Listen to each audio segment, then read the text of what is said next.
Hi there everyone, my name is Zach and welcome to my channel.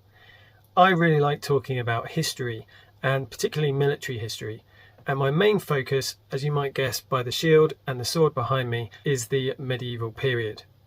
One of the myths that keeps on coming up about the medieval period is that horses are not a good choice when you're going into battle. And this is quite confidently stated by quite a few people. And over my years, 20 years as a reenactor and 12 years as a jouster, I've heard this again and again. People saying, oh, a horse won't actually run down a man, or a horse will run away at the first sight of danger.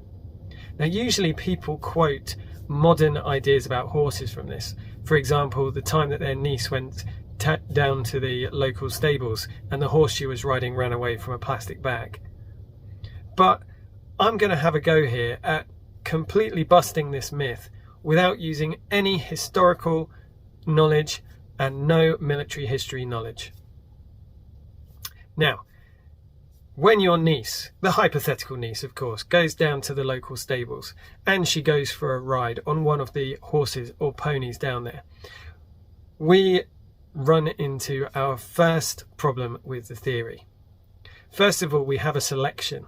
Quite logically, the horses that have been chosen to be at the local stables for people to learn to ride on are going to be non-confrontational horses. In fact, very often the horses that are chosen are mares, because mares tend to be less confrontational. It's not always the case, but they tend to be less confrontational due to the lower amount of testosterone in their bodies.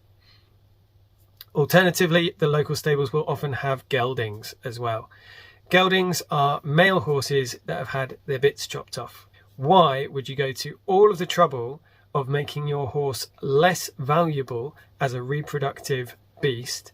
Well, the reason is, and everyone knows this, is stallions are too aggressive. They're difficult to ride and they can get extremely aggressive towards other horses and to people.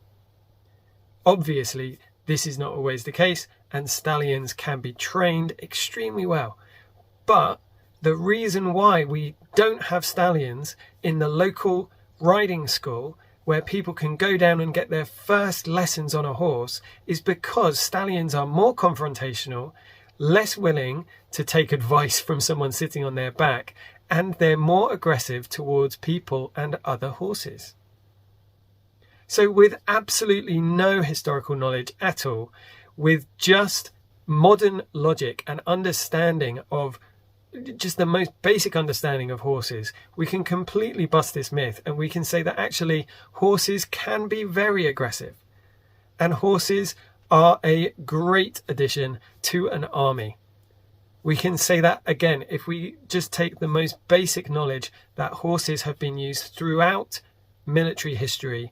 We know that this myth has not got a leg to stand on. Horses have been used basically since they've been domesticated. Horses have been used in warfare. And if you have a look at ancient texts, then they very often praise the horse for its bravery and its fierceness. The horses that we see in our society are ones that have often been bred for speed, that have been bred for kindness and to be docile. And if they're not docile enough, then people mess around with them and do things to make them more docile. Poor geldings. Anyway, I hope you've enjoyed this little short video. Hopefully it's given you some ammunition that you can get out whenever someone starts spouting nonsense about horses being useless in warfare. If you've got any myths that you'd like me to bust, then do leave them in the comments down below. If you want to support the channel, please check out my Patreon. Thank you so much to all of my patrons. You can see the names of my knight patrons on the screen right now, and I will see you all in my next video. Thank you very much, guys. Bye bye.